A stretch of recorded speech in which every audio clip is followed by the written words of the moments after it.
Everyone said my husband Liam was the luckiest bastard alive. That was because he had an older brother, Mason, who was always there to clean up his messes. On our wedding day, Liam threw a wild bachelor party with his childhood best friend, Charlotte, and overslept. It was Mason who drove over to pick me up and walked me down the aisle right before I went into labor. Liam flew to Africa with Scarlett for a safari trip. It was Mason who stayed outside the delivery room holding my hand and taking care of me. Even after we got married, Liam kept living his life like a carefree bachelor, partying and fooling around until our daughter Lily's first birthday party. Lily took a few wobbly steps, ran straight past Liam through her tiny arms around Mason's leg. That was the exact moment Liam finally panicked. He snatched Lily out of Mason's arms, holding her tightly as he desperately tried to correct her. Say, "Daddy, sweetie, I am your daddy." I immediately stepped in and took my daughter back. Lily was shaking, huge tears rolling down her chubby cheeks. "You are scaring her, Liam. Lily is shy around strangers. She hates being held by people she doesn't know." Liam's face twisted with frustration, but Lily's face was already flushed from crying. He had no choice but to let me take her. The second she was back in my arms, Lily buried her head in my shoulder, clearly rejecting him. Scarlett, who was standing nearby, laughed mockingly. "Looks like you are out of the picture. Lily and Mason look way more like a real family than you do." Liam's expression darkened instantly. "Shut up if you don't have anything nice to say," he snapped. "Baby only did that because she hasn't seen me in a while." Lily, who had just peeked her head up out of curiosity, was startled by his loud, angry voice. She burst into an even louder, more heartbreaking sob. Mason frowned at Liam. He set his whiskey glass down and walked over. "Daddy, hold me." As soon as Lily saw his familiar face, she stretched out her chubby little arms, begging Mason to carry her. Mason naturally took her from me. Within seconds, he had her giggling, showing off her tiny baby teeth. Liam's face looked darker than a stormy night. On the drive home, he suddenly spoke up. "From now on, keep Lily away from Mason." I frowned. "The nanny has tomorrow off and I have an urgent meeting at my studio. If Mason doesn't help, who is going to take Lily to her toddler class?" Liam straightened his back and cleared his throat. It is just a toddler class. I am her father. I can take her." I stared at him stunned. Lily is still too young. If she goes to a strange place without someone she is comfortable with, she'll scream the whole time. Besides, tomorrow is Monday. Aren't you supposed to go hiking with Scarlett? Hiking on Mondays was a sacred ritual between him and Scarlett. Scarlett firmly believed that hiking to the top of the mountain to watch the sunrise brought good luck for the rest of the week. So rain or shine, Liam had accompanied her every single week because as of this ridiculous ritual, he had missed countless important milestones in our life. I was just stating the facts, but Liam clearly misread my tone. He looked me up and down. Then he let out a soft chuckle and reached over to ruffle my hair. "Look at you still getting jealous even after becoming a mom. You are just mad because I haven't been spending enough time with you too, aren't you?" I frowned, pulling away. I had stopped caring about him a long time ago. "Jealous? Please." But Liam was completely convinced of his own theory. "Alright, fine. I admit I haven't been the most present father since Lily was born. I'll text Scarlett later and let her know I am taking Lily to her class tomorrow." Lily got extremely anxious in unfamiliar environments. If Liam was the only one with her, she would probably cry until she fainted. But then again, he was her father. He had the right to be there. I sighed. Whatever. I would just delegate the studio work to my assistant and go with them halfway through my shower. I heard Lily's faint cries coming from the nursery. The nanny had already gone home. Liam was the only one out there. "Liam, what is wrong with Lily?" I yelled his name several times but got no response. Not even bothering to rinse the soap off, I grabbed a robe, threw it on and rushed out to scoop Lily up. Why is she so burning hot?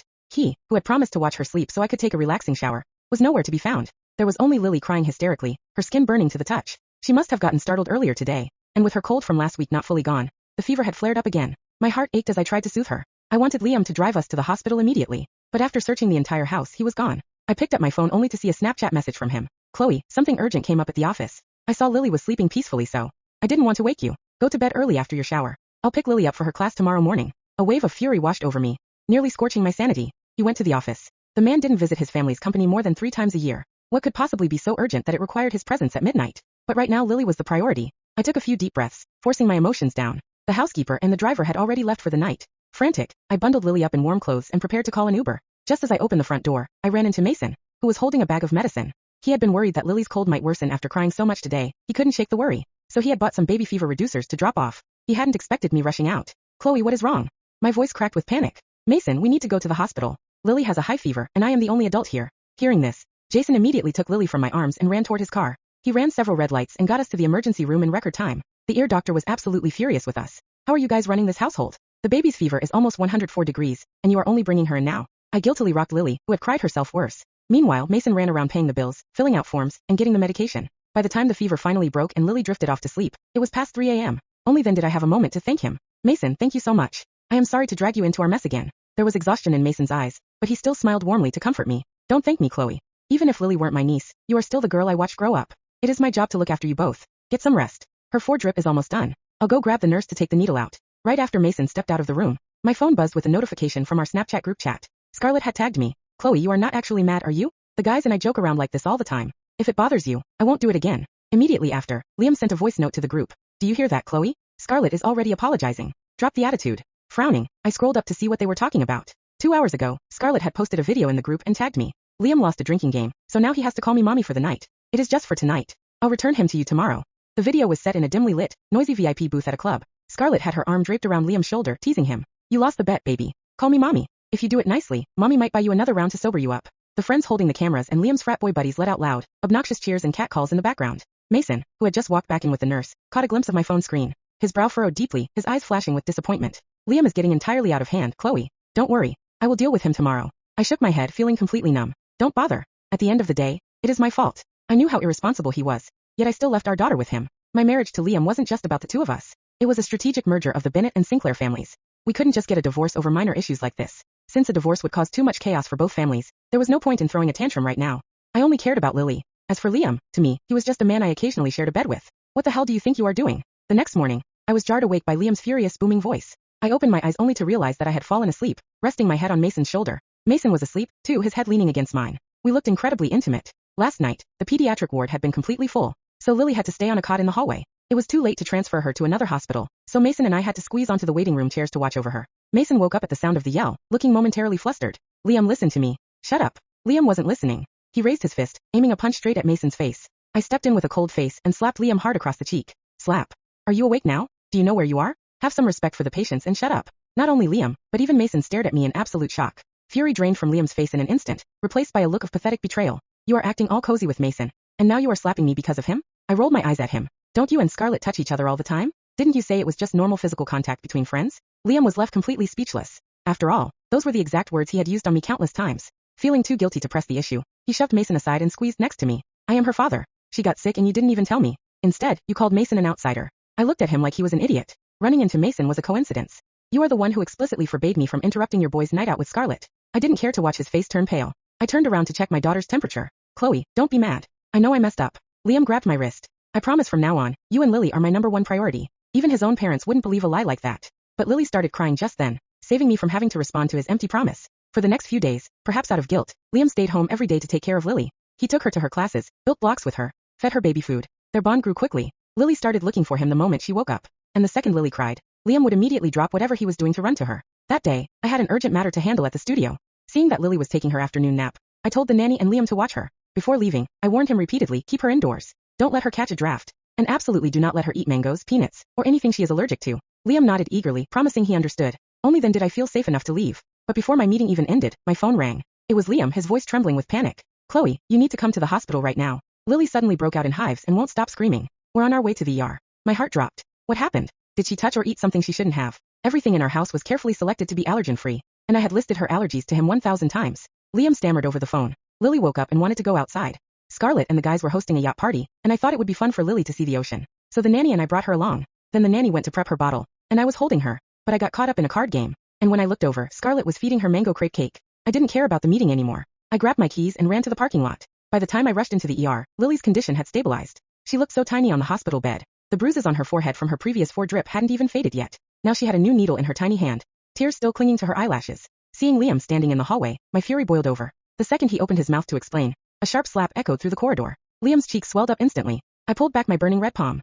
I warned you before I left. Is this how you play father? Liam kept his head down and didn't say a word. But Scarlett, who was standing beside him, couldn't hold back. Chloe, you can't blame Liam entirely for this. The kid isn't just his. You chose to go to work and dump her on him. He has a life too if you ask me. Lily is just too high maintenance, allergic to this, allergic to that. Plus, she is the one who wanted to eat. Oh, how dare you hit me. Without a second thought, I slapped Scarlett across the face, looking at her with cold eyes. Trashy new money truly has no class. Do I have the right to comment on my family matters? Scarlett hated being called new money. Truly has no class. Do I have the right to comment on my family matters? Scarlett hated being called new money more than anything. Her eyes turned bloodshot, and she raised her hand to strike back. But before she could even touch my coat, Liam grabbed her arm and pushed her away. She stared at Liam in disbelief. Why are you pushing me? Chloe has gone insane. Didn't you see her hit me? Liam didn't defend her this time. Instead, his tone was laced with irritation. Enough. You are the one who couldn't keep your mouth shut. Besides, who told you to feed the baby cake without asking? Charlotte looked like she was about to explode. I was standing up for you, and now you are blaming me. A nurse came out to let us know Lily was awake. I turned and walked back into the room, immediately ignoring the two of them as they started arguing. Lily's swollen little eyes searched the room. The moment she saw me, she reached out with both arms. Mama. Her tiny voice was hoarse from crying. I rushed over and carefully picked her up, kissing her damp forehead again and again. I'm here, sweetheart. Mommy's here. She buried her face in my neck and whimpered. Then she glanced toward the doorway. Instead of looking for Liam, Uncle. Her tiny hand pointed outside. Uncle. The word landed like a knife. Liam had just stepped into the room carrying a cup of warm water. His smile froze. Lily. He forced a laugh. Daddy's here. She turned her face away. Uncle. Again. Not Daddy. Not even a glance. Just Uncle. Liam stood there for several seconds before slowly lowering the cup. For the first time since becoming a father, he realized that no amount of biology could replace 2 years of absence. Outside the room, Mason had been speaking with the doctor. When he walked in, Lily immediately reached toward him with sparkling eyes. Uncle. Mason smiled gently and squeezed her little hand. Our brave girl. She giggled despite the 4 taped to her hand. Watching the scene, Liam quietly walked out. That evening, he drove straight to Scarlett's penthouse. She opened the door wearing silk pajamas. So, she rolled her eyes. Did Queen Chloe finally forgive you? Instead of answering, Liam looked around the apartment. The expensive handbags, the champagne bottles, the designer gifts. Nearly everything had been bought with his money. What? Scarlett frowned. Why are you staring at me like that? Liam spoke quietly. I think we should stop seeing each other. Her smile disappeared. What? I have a family. Scarlett burst into laughter. Oh please. You've remembered that after 2 years? She folded her arms. You're only saying this because Chloe slapped you. Give it a week. You'll be back. Liam shook his head. No, I'm serious. Scarlett's face darkened. So after everything I've done for you, you're throwing me away? I never asked you to. Before he could finish, Scarlett picked up the crystal wine glass on the table and smashed it against the wall. Crash. You ungrateful bastard. If it weren't for me, your boring life would have driven you insane. You chased me for years. You promised I'd always come first. Liam rubbed his temples. I was stupid. Those 4 words completely shattered Scarlett's composure. The next morning, Liam canceled every standing Monday hiking trip. He blocked the group chat, muted every notification, deleted Scarlett's contact. Then he bought dozens of parenting books, baby nutrition, toddler psychology, child development, sleep training. He stacked them across his office desk. His assistant nearly fainted. Mr. Bennett, are these all yours? Liam didn't even look up. Cancel every social event for the next 6 months. I'm going home after work. The assistant almost thought he had the wrong boss. Unfortunately, good intentions couldn't erase old habits. A week later, Lily had finally been discharged. The family gathered at the Bennett estate for Sunday dinner. The moment Liam's mother saw Lily, she gasped. My poor great-granddaughter. She hurried over. Then her expression changed. Why is she so skinny? And why are there bruises on her hand? I calmly explained. She was hospitalized twice. The dining room became silent. Mrs. Bennett slowly turned toward Liam. Twice. Liam lowered his head. Yes. For what? He couldn't answer. Because every reason sounded ridiculous. The first hospitalization. He abandoned his feverish daughter to go clubbing. The second. He took an allergic toddler to a yacht party and let someone feed her mango cake. Mrs. Bennett looked at me. Chloe. Tell me. I placed my chopsticks down. Then, without exaggerating a single detail, I recounted everything. From the nightclub, to the fever, to the yacht, to the allergy attack. Not once did I raise my voice. The quieter I spoke, the uglier the truth sounded. By the end, Mrs. Bennett was trembling with rage. She picked up her teacup and threw it directly at Liam. Crash. You useless idiot. You nearly killed your own daughter. Mr. Bennett slammed the table. I handed you a wife who loved you and a healthy daughter. And this is how you repaid them? Liam didn't defend himself. He simply knelt. I'm sorry. Mrs. Bennett laughed bitterly. Don't apologize to us. Apologize to Chloe. And apologize to that little girl who still calls your brother before she calls you. Her words cut deeper than any slap. Across the room, Lily toddled over with her stuffed rabbit. She walked straight past Liam, straight past his outstretched hands, and stopped in front of Mason. Uncle. She proudly lifted her rabbit. Play. Mason smiled helplessly. After dinner. She nodded. Obediently. Then she leaned against his leg. It was an unconscious habit. One built over hundreds of nights, hospital visits, bedtime stories, and tiny everyday moments. No one could fake that. No one could steal it. Liam watched in silence. For the first time, he didn't try to correct her, because he finally understood. Fatherhood wasn't a title. It was something earned.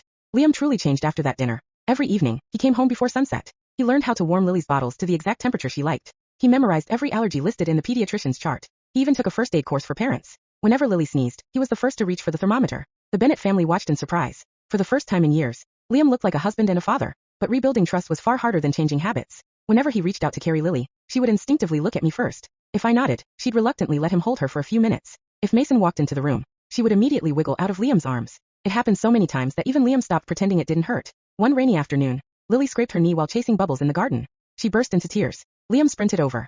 Daddy's here. But before he could pick her up, Lily cried through her sobs. Uncle. Mason, who had just parked his car after dropping off some documents, hurried over. He crouched beside her. Our brave girl. Within seconds she stopped crying. Liam's shoulders slumped. He quietly handed Mason the bandages. I'll get the antiseptic. That night, after Lily fell asleep, Liam knocked on Mason's study door. Can we talk? Mason closed his laptop. Sure. The brothers stood on the balcony overlooking the city. For a long time, neither spoke. Finally, Liam broke the silence. When did she start calling you uncle? Mason smiled faintly. The day she learned to talk. Liam laughed bitterly. I wasn't even there. No, you were hiking. Another painful silence followed. Liam rubbed his face. I used to think kids automatically love their parents. They don't. They love the people who stay. Mason looked at his younger brother. You know why Lily trusts me? Liam remained silent. Because every time she cried, I came. Every fever. Every nightmare. Every vaccination. Every birthday you missed. I was there. I never tried to replace you. I was only trying to make sure she never felt abandoned. Liam's eyes reddened. I know. And that's why. He took a deep breath. Thank you. It was the first sincere thank you he'd ever given his brother. Mason smiled. I don't need thanks. I just need you not to disappear again. I won't. Liam answered without hesitation. I swear. 3 months later, Lily's daycare held its annual family sports day. Every child could bring 2 adults. The invitation sat on our kitchen table. Liam eagerly picked it up. I'll go with you. Before I could answer, Lily toddled over. She pointed at the invitation with her tiny finger. Mama. Then, Uncle. Liam froze. She had chosen. Again. He forced a smile. Sweetheart. What about Daddy? Lily tilted her little head, thinking very seriously. Then she walked over, wrapped her tiny arms around Liam's leg, and softly said, Daddy, come too. The room fell silent. She had never voluntarily called him Daddy before. Liam stared at her, afraid he'd imagined it. What did you say? Daddy. She repeated it shyly. But. She pointed at Mason. Uncle too. Mason chuckled. Looks like she wants all 3 of us.